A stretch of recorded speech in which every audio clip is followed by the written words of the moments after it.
अस्सलामुअलैकुम। आज की इस वीडियो में हम एक ऐसी किताब का रिव्यू करने जा रहे हैं जिसने इस्लामी सियासी फिक्र और तारीख के मैदान में बहुत ज़्यादा तवज्जो हासिल की।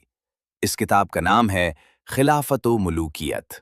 अगर आप इस्लामी तारीख में दिलचस्पी रखते हैं या ये जानना चाहते हैं कि रसूलुल्लाह सल्लल्लाहु अलैहि वसल्लम के बाद इस्लामी हुकूमत का निज़ाम किस तरह आगे बढ़ा, फिर उसमें क्या तब्दीलियां आईं और मुख्तलिफ उलमा ने इन तब्दीलियों को किस नज़र से देखा, तो ये किताब आपके लिए एक अहम मुतालिया हो सकती है। खिलाफत व मुलूकियत के मुसन्निफ सैयद अबुल आला मौदूदी हैं।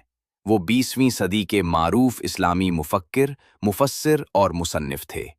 उन्होंने दीन, सियासत, मईशत, मुआशरत और इस्लामी निज़ाम के मुख्तलिफ पहलुओं पर दर्जनों किताबें लिखीं। उनकी ये किताब उनकी सबसे ज़्यादा पढ़ी जाने वाली और सबसे ज़्यादा ज़ेर बहस आने वाली किताबों में शुमार होती है। इस किताब का बुनियादी मौजू ये है कि खिलाफत राशिदा के बाद इस्लामी हुकूमत के निज़ाम में क्या तब्दीलियां आईं। मुसन्निफ के मुताबिक इब्तिदा में हुकूमत शुरायत, एहतिसाब और अवामी जिम्मेदारी के उसूलों पर कायम थी, लेकिन वक्त गुजरने के साथ हुकूमत का अंदाज तब्दील होता गया, यहाँ तक कि रिक्रूटमेंट मौरूसी शक्ल इख्तियार कर गई।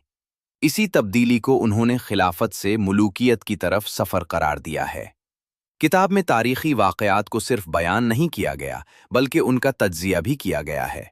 मुसन्निफ मुख्तलिफ वाक़यात के पस मंज़र, असबाब और नताइज पर गुफ्तगू करते हैं और ये समझाने की कोशिश करते हैं कि सियासी फ़ैसले मुआशरे पर किस तरह असरअंदाज होते हैं।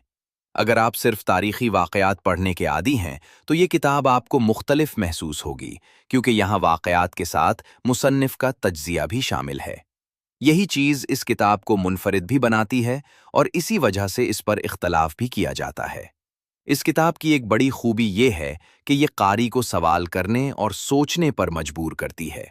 किताब पढ़ते हुए आप बार बार रुक कर ये सोचते हैं कि तारीख के इन वाक़यात से आज के दौर के लिए क्या सबक हासिल किया जा सकता है।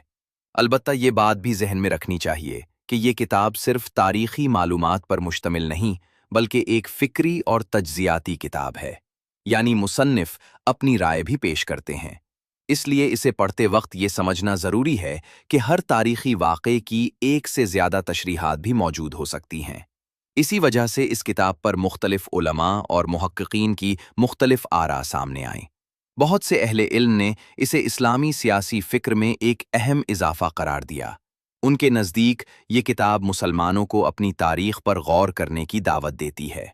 दूसरी तरफ बाज़ उलमा ने किताब के बाज़ नताइज और बाज़ तारीख़ी तज्ज़ियों से इख्तिलाफ़ किया। उनका ख़याल था कि बाज़ मामलात को मुख्तलिफ अंदाज से भी देखा जा सकता है। यही वजह है कि ये किताब कई दहाइयों बाद भी इल्मी हलकों में ज़ेर बहस रहती है। मेरे ख़याल में इस किताब की सबसे बड़ी ताकत यही है कि यह कारी को तहक़ीक़ की तरफ ले जाती है। अगर आप वाकई इस मौजू को समझना चाहते हैं, तो सिर्फ एक किताब पर इक्तिफ़ा न करें, बल्कि मुख्तलिफ मुअर्रिख़ीन और अहले इल्म की आरा भी पढ़ें। इस तरह आप एक मुतवाज़िन राय कायम कर सकेंगे। अब अगर हम इस किताब की ज़बान की बात करें, तो ये आम नॉवल की तरह आसान नहीं है। बाज़ मकामात पर ज़बान इल्मी महसूस होती है और तारीख़ी हवालों की वजह से तवज्जो के साथ पढ़ना पड़ता है।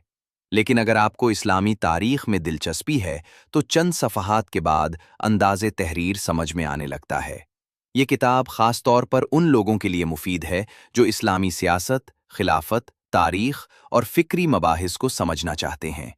अगर आप सिर्फ मुख्तसर मालूमात या आसान तारीख़ी कहानियाँ पढ़ना चाहते हैं, तो मुमकिन है ये किताब आपको कुछ मुश्किल महसूस हो।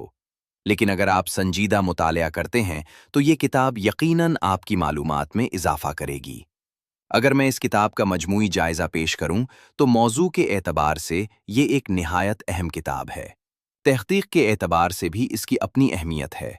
अंदाज़े तहरीर संजीदा है और यही वजह है कि ये आम नॉवल की तरह तेज़ी से ख़त्म होने वाली किताब